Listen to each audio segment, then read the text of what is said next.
Una vez más, bienvenido al programa Las Verdades como Son, presentado por Iglesia de Cristo, Ven Señor Jesús. Me da mucho gusto contar con su sintonía una vez más y conmigo está ahora el bachiller en Ciencias y Letras, Daniel. Daniel, bienvenido al programa. Gracias, pastor. Hay que aprovechar que estás de vacaciones para poder aprovechar que vengas aquí al programa. Bienvenido. Darle al máximo con la sabiduría de Dios. Es un placer estar aquí otra vez con usted, pastor. Gracias por la invitación. Pues el día de hoy me gustaría que habláramos sobre el Génesis, sobre la creación. Cuando pensamos en Dios, pensamos en un Dios de orden que todo lo estructura de una forma y así es. Pero en Génesis 1 nos dice que Dios creó los cielos y la tierra. Y en Génesis 1:2 nos dice que la tierra está desordenada. ¿Qué pasó ahí, pastor? Bueno, me gusta mucho cómo planteas la pregunta porque estás comenzando diciendo que Dios es un Dios de orden y lo es. Y que todo lo que Él crea, lo crea bueno en gran manera. Cuando vemos el versículo 1 y 2 de Génesis 1, como bien lo estás viendo, hay una laguna de tiempo, de acontecimientos entre el versículo 1 y el versículo 2, porque en el 1 dice Dios creó los cielos y la tierra. Entonces, si creó la tierra, la creó bueno en gran manera. De hecho, Isaías dice que Dios creó la tierra para ser habitada, hospitalaria. Dios no creó una tierra desordenada. Isaías es muy claro en eso. Y desde luego la premisa que tú manejas, Dios es un Dios de orden y todo lo que hace lo hace ordenadamente. Entonces, si Él hizo la tierra, jamás pudo haber dicho sea la tierra y que le haya salido algo desordenado. Eso va en contra del principio de Dios. Pero entonces tu pregunta es, ¿por qué en el verso 2 la tierra está desordenada y vacía? Entonces la respuesta es muy simple. Hay una laguna de tiempo donde hubo acontecimientos que hicieron que la tierra, ya en el verso 2, esté desordenada y vacía. Y bueno, no solo desordenada y vacía, sino se ve que la tierra fue enjuiciada por un diluvio, porque toda la tierra está anegada en agua. Es decir, que hubo habitantes en esta tierra que por lo menos tenían bronquios que podían ser por agua invadidos.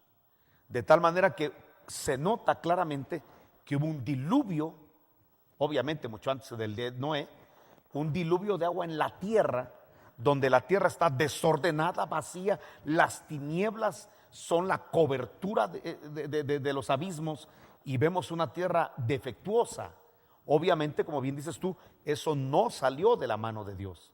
Esa fue la consecuencia, desde luego, entonces de desobediencia y de pecado que hubo en esa tierra. ¿Te conté? Sí, perfectamente. Si seguimos leyendo, Dios, nos muestra cómo la tierra es reparada, cómo comienza la creación otra vez dentro de la tierra. En Génesis 1 igual nos habla sobre un hombre. Y en Génesis 2 nos habla sobre Adán y Eva. Adán y Eva y este hombre son los mismos, son en el mismo tiempo, en el mismo lugar o son por aparte, creados por aparte. Bueno, me interesa mucho tu pregunta, pero quizá antes de continuar para ver, como bien dijiste tú, Dios está reparando la tierra. O sea que lo que pasó en el día 2, 3, 4, 5, lo que estamos viendo en los 6 días creativos y el séptimo de reposo, lo que estamos viendo, Daniel, es que Dios está reparando, restaurando la tierra. O sea que Dios la creó en el verso 1 y del verso 3 en adelante, Dios la está recreando, restaurando. Me gusta cómo maneja los términos. Bueno, pero quizá antes de que entremos a esta restauración de 6 días creativos, me gustaría mucho que pudiéramos analizar que en ese diluvio que hubo, lo que pasa, Daniel, es que la tierra está desordenada y vacía porque hubo habitantes en la tierra, nosotros le llamamos humanoides, porque no son humanos de Adán. No porque vengan de otra galaxia ni nada, no. Le llamamos humanoides solamente para poder diferenciarlos de los humanos de Adán. Porque Adán todavía no había sido formado en el huerto. Cuando ya hubo una humanidad gobernada por ángeles, y estos ángeles tenían un regente o un arcángel llamado Luzbel. Entonces Luzbel gobernó sobre ángeles y sobre humanos en la tierra. O sea que a estos humanos les llamamos luzbelianos, porque su jerarca fue Luzbel. Su querube que les daba cobertura era Luzbel. Era una humanidad de la cual hay algunos vestigios, arqueología bíblica, para entender que hubo una humanidad gobernada por Luzbel. El capítulo 28 de Ezequiel nos habla de que Luzbel era un querubín, cubridor, protector, y dice que la ropa que tenía Luzbel tenía 9 piedras preciosas. Ahora, si tú te vas al sumo sacerdote de Israel, él también tenía una ropa con piedras preciosas, solo que él no tenía 9 piedras, sino que tenía 12 piedras, porque cada piedra representaba una tribu de Israel que este sumo sacerdote le daba cobertura espiritual. No sé si me explico. ¿Por qué Luzbel solo tenía 9 piedras? Eso quiere decir que él gobernaba sobre 9 naciones, no sobre 12 como el sumo sacerdote, y que él tenía que interceder, tenía que enseñar, discipular sobre 9 naciones. Por eso su ropa tenía 9 piedras preciosas, porque eso habla de que él era un sumo sacerdote, era un querubín que tenía una conexión directa con Jehová para ministrar a los humanos. Y como dice la escritura que le fueron entregados instrumentos el día de su nacimiento, se entiende que la tierra era una tierra musical para Dios.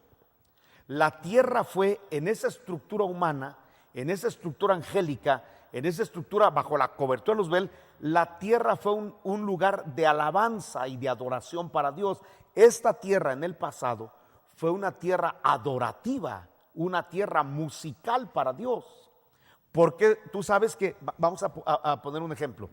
Si yo soy vamos a pensar que soy un pastor, pero si yo fuera profeta, que aclaro no lo soy, si yo fuera un profeta, entonces la iglesia tendría la unción profética porque el pastor es un profeta. Si yo fuera un maestro, entonces la iglesia tendría una unción magisterial. ¿Por qué? Porque yo sería un pastor que tengo esa tendencia magisterial. Entonces, de acuerdo a la unción que tiene el líder, de acuerdo a esa unción ministra el pueblo. No sé si me explico. Entonces, Luzbel, como él es un músico, como él es un adorador, entonces él tenía una tierra que era una tierra adorativa.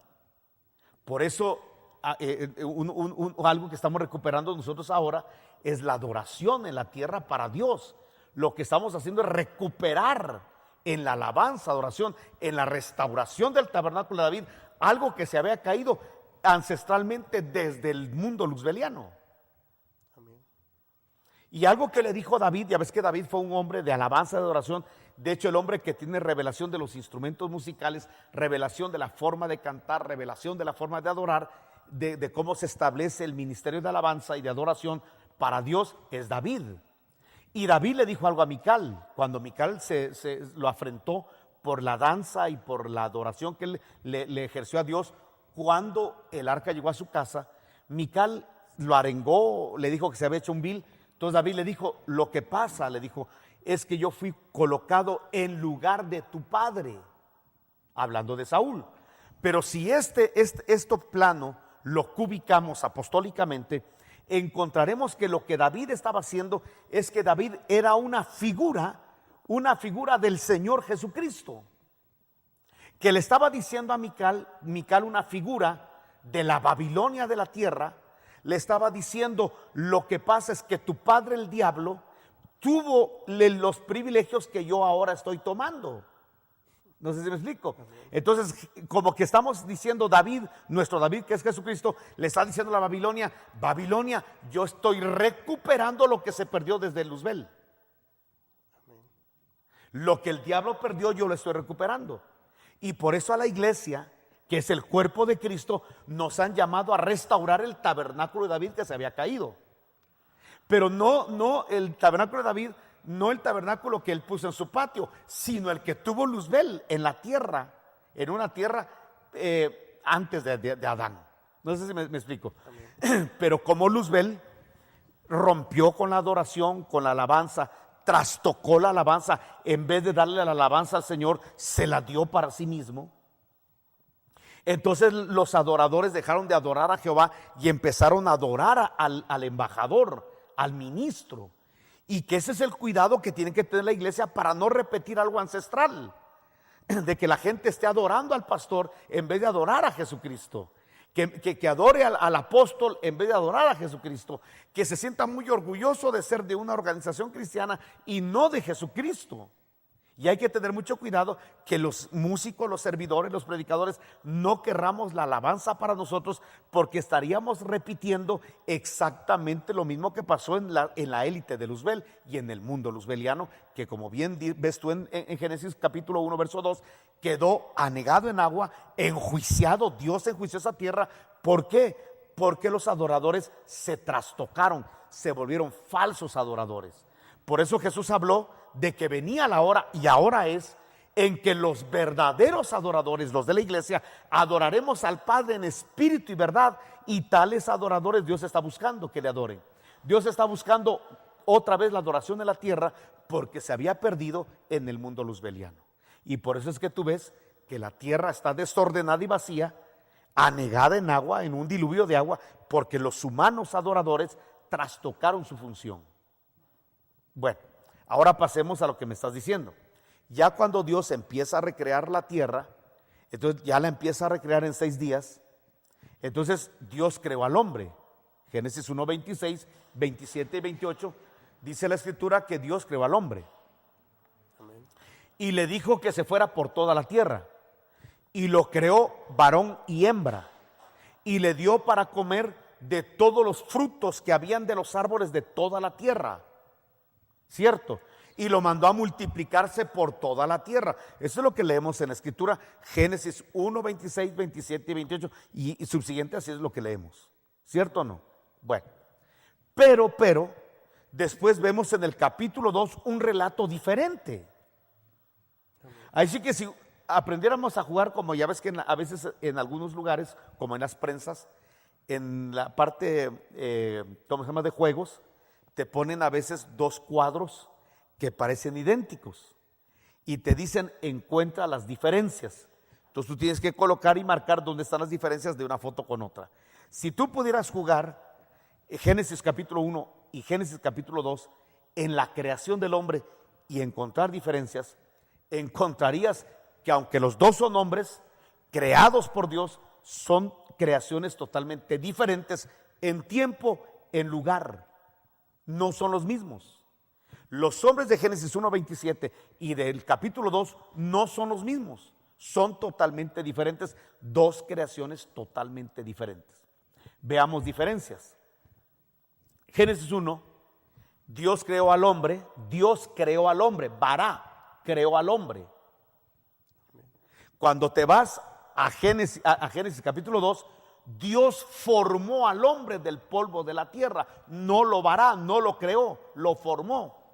Solo ahí hay un gran abismo. A uno lo creó Dios, sea el hombre, y surgió de la nada, y a otro lo formó del polvo de la tierra y sopló su aliento de vida. Son dos creaciones diferentes. Número 2, a este lo puso en la tierra y dijo Dios, sea el hombre y la mujer, y fue el hombre y lo colocó en la tierra. A este no, a este le hizo un huerto y colocó al hombre que había formado, lo colocó en el huerto. 3, los creó varón y hembra. La Biblia es clara, y varón y hembra los creó Dios. En cambio, el que es formado en la tierra, dice Dios, no es bueno que el hombre esté solo. Ese estaba solo. Y lo que hizo Dios fue hacer lo que era en un sueño profundo, le arrancó una costilla y de esa costilla formó la mujer.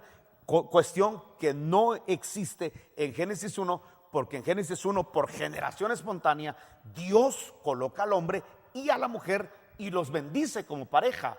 En cambio aquí no. Y la bendición que le da Dios a la pareja es multiplíquense, fructifiquen, llenen la tierra y sojúzguenla. En cambio aquí la orden que le da Dios al hombre es: vas a cuidar al huerto y lo vas a labrar. Instrucciones totalmente diferentes. Otro detalle más, Dios formó a los animales de Génesis 1, las aves salieron de las aguas, los reptiles y las bestias, cuadrúpedos salieron del polvo de la tierra. En cambio, Génesis capítulo 2, los animales del huerto, que también son diferentes, los modeló Dios, también de barro. Hasta los animales son diferentes. Les dio mandamientos diferentes. Los mandamientos a este hombre es multiplícate y sojuzga la tierra. En cambio, el mandamiento que le dan a Adán es no comerás del árbol de la ciencia del bien y del mal. Bueno, deben haber más que no tengo ahorita frescas, pero por tu pregunta, el hombre de Génesis 1 y el hombre de Génesis 2 no son los mismos. Y para terminar tu pregunta, podemos ver el relato de Génesis capítulo 2, donde el hombre del huerto, modelado del polvo de la tierra, el Señor insulfando aliento de vida, escúchame, cayó porque la serpiente, en un diálogo espurio que tuvo con Eva fue engañada y le llevó, comió del fruto y le llevó a su marido para que coma del fruto, y así vino la caída del hombre. ¿Cierto o no? Eso está muy claro. Pero Romanos capítulo 1 te habla de una caída y de un relato totalmente diferente al de Génesis 2. Te dice que los hombres, conociendo a Dios, que son los del capítulo 1, no le dieron gloria a Dios ni le dieron gracias, sino que en su necio corazón se envanecieron y cayeron a la idolatría, cambiando la verdad de Dios por la mentira. Hicieron imágenes de Dios de cuadrúpedos, de aves, de reptiles y de hombres, por lo cual Dios los entregó a una mente reprobada, y ahí viene un juicio al hombre totalmente diferente al relato a Génesis 2, de donde te puedo concluir que Romanos 1, el apóstol Pablo nos está diciendo cómo terminaron los humanos de Génesis 1, y en el capítulo de Génesis te habla de la formación del hombre Adán con su esposa de la costilla y cómo cayeron y se reprodujeron en la tierra. De tal manera que en la tierra habían dos razas, las de Génesis 1 y la de Génesis 2. Y la pregunta del millón que siempre me han hecho es: ¿y de dónde tomó esposa Caín? Muy simple. Cuando Caín sale de la presencia de Dios, encuentra que hay países, y uno de los países que hay es la tierra de Nod. No eran sus hermanos. Él mismo le dijo a Dios: cualquier hombre que me encuentre me matará. O sea que ya habían poblaciones humanas alrededor de toda la tierra que no eran del tronco de Adán, no eran sus medios hermanos. No, él dijo: cualquiera que me encuentre en la tierra de donde soy echado me matará. No eran sus hermanos ni sus medio hermanos. Era una raza diferente, las de Génesis capítulo 1.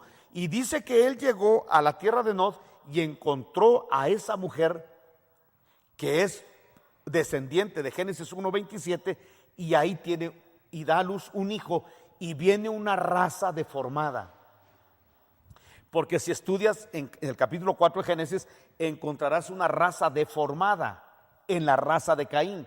Ahí encuentras adúlteros, los primeros bígamos, los primeros que hacen herramientas para matar, instrumentos de idolatría, música torcida. Ahí encuentras en Caín una línea espuria que vino a la tierra a diseminarse. ¿Me explico? Amén. Pero de Adán encuentras a Set, que es el sustituto de Abel, y una raza que Dios bendice hasta Noé, de tal manera que Dios le dice a Noé: a ti te he visto perfecto en tus genes, en tus generaciones, porque él sí es un humano que viene del tronco de Adán, mientras que los otros que se habían contaminado eran de Génesis 1:27, con los ángeles que vinieron a la tierra, etcétera, etcétera. Amén. No sé si te contesté. Perfectamente. Y pastor, ¿por qué la creación en diferente? O sea, el hombre ya lo había creado y después creó a Adán. ¿Por qué esa diferencia de la creación? Es muy claro, porque los hombres, como dice Romanos capítulo 1, ya se habían contaminado. ¿Cómo se contaminaron? Por la idolatría, porque se envanecieron. Es que Dios los creó, si dice que Dios los creó a su imagen. O sea que el hombre que fue colocado en Génesis 1:27 es un hombre superdotado, inteligente. Si hoy los hombres caídos podemos llegar a Marte, a Júpiter, ¿te imaginas esos humanos qué inteligencia tendrían? ¿Qué habilidades tendrían? Que dice que se envanecieron y se levantaron contra Dios. Eso es algo espectacular. Es el hombre rebelándose a Dios. Ya no es culpa del diablo, ya no. Es el hombre rebelándose a Dios. El hombre que fue puesto para gobernar la tierra, para subyugarla, se envanece y se rebela contra Dios. Así como Luzbel se rebeló contra Dios, así ahora el hombre se rebela contra Dios. Entonces Dios siempre le da una oportunidad a todas sus criaturas para salvarse. Y entonces trajo a Adán para que Adán fuera, como lo fue Jesús para nosotros, el postrer Adán. Así el primer Adán iba a ser el redentor y el salvador de esa raza. Por eso Dios colocó a Adán para que Adán fuera el salvador de esa raza. Lo más tremendo es que este salvador necesitó después salvador. Así es. Y por eso el Rey de Reyes, el Señor de Señores, por eso el perfecto, el adorable, se llama Jesucristo. Y Jesús lo dijo: los que vinieron antes de mí, hablando de Luzbel, hablando de Adán, y si quieres irte más allá, hablando de Apolión, hablando de otros, de Leviatán, hablando de Rahab, hablando de potestades que han caído antes del mismo diablo, de Luzbel, dijo Jesús: los que vinieron antes de mí fueron ladrones y salteadores. Incluyó al mismo Adán del huerto, un ladrón y salteador. Pero ahora vengo yo como postrer Adán, parafraseando, para mostrar que conmigo la salvación se hace eficaz, y solo a través de Jesús la salvación es eficaz. Todos los que vinieron antes de Jesús se volvieron ladrones y salteadores. Qué tremendo, pastor, por la historia de cómo cambió todo de un instante a otro. Cómo el pecado cambió al hombre a la creación perfecta de Dios. Es increíble que el pecado, nosotros hemos definido al pecado como un germen involutivo, degenerativo, destructivo y mortal. De hecho, vamos a hablar de Adán, que nosotros venimos de esa cabeza adámica. Adán tiene una particularidad tremenda. Adán, Dios lo colocó con poderes extraordinarios en el huerto, para que fuera un vencedor. El problema del hombre es que cuando cae, le abre la puerta, eso lo dice Romanos 5, le abrió la puerta al pecado, pero tú sabes que Dios trabaja de dos en dos. Por eso no era bueno que el hombre estuviera solo en el huerto, porque Dios trabaja de dos en dos. Y como las tinieblas son imitadores, también trabajan de dos en dos. Entonces, cuando el hombre le abre la puerta al pecado, el pecado no vino solo. El pecado, como buen imitador, se trajo a la muerte. Entonces Romanos 5 dice que el pecado y la muerte entraron por un hombre. Y el pecado vino a degenerar todo del hombre, a trastocar todo. Entonces viene Jesús como el postrer Adán, para restaurar lo que se perdió. Él dijo: yo vine a buscar y a salvar lo que se había perdido. No los que se habían perdido, lo que se había perdido. Y lo que se había perdido no solamente eran ovejas, sino que se había perdido la estructura humana, el diseño de Dios, y entonces Él venía a recuperar el diseño de Dios en la tierra. Él poniéndose como modelo y como muestra de ese diseño. Y por eso Jesús, venciendo el pecado, resucitó y ascendió a la diestra del Padre. Y ese es el modelo que nos está poniendo, que ahora nosotros podamos vencer el pecado. Y podemos, por el poder del Espíritu Santo, podemos, por la palabra del Señor, por el nombre del Señor, por la sangre de Cristo, hoy podemos ser vencedores del pecado, del mundo, del diablo, y entonces un día resucitar o ser arrebatados para estar en el mismo trono de Dios. Jesús dijo algo a la iglesia en Apocalipsis: si tú vences, iglesia, o sea que tenemos que ser vencedores, y el llamado es a vencer el pecado, ese pecado que derribó a Adán, ahora tenemos que vencer a ese diablo que venció a Eva y a Adán. Tenemos que vencerlo, y lo podemos hacer en el poder del Espíritu Santo, repito, en la palabra del Señor. Ahora tenemos que vencer el sistema que nos rodea, y podemos vencerlo, porque si vencemos, Jesús promete algo: así como yo me senté en el trono de mi Padre, así te sentarás en mi trono. O sea que la historia se puede repetir. El Adán vencedor, Jesús, se sentó en el trono del Padre y ahora nosotros podemos sentarnos en el trono del Hijo. Eso si somos vencedores, no salvos, vencedores. Jesús no dijo, si eres salvo, ya te espera mi trono. No, si eres vencedor. Es decir, que de todos los salvos que hay ahora, Dios va a encontrar vencedores. ¿Vencedores de qué? Vencedores, repito, del pecado, vencedores, repito, del diablo y vencedores del mundo. Porque son tres áreas que tenemos que destruir de los enemigos que están afuera. El pecado, el mundo y el diablo. Cuando hablamos del pecado, es el pecado que mora en nosotros, es la carnalidad. Y de los tres enemigos, te repito, el pecado, el diablo y el mundo, el más peligroso es el pecado o la carnalidad que mora en nosotros. Eso es más fuerte que el mismo diablo. Porque al diablo si lo resistes, dice Pedro, resistid al diablo y de vosotros huirá. De los soldados rasos del diablo, demonios, espíritus inmundos, dice que en el nombre de Jesús los echamos fuera y se van. Es fácil.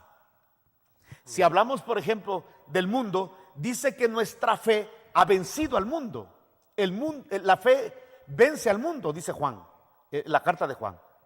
Quiere decir que la doctrina que nosotros estamos aprendiendo apostólicamente y proféticamente es la que destruye al mundo, los argumentos del mundo, las excusas del mundo, la filosofía del mundo, los rudimentos del mundo. A través de nuestra fe, a través de la doctrina, los destruimos. Entonces, por la fe destruimos al mundo,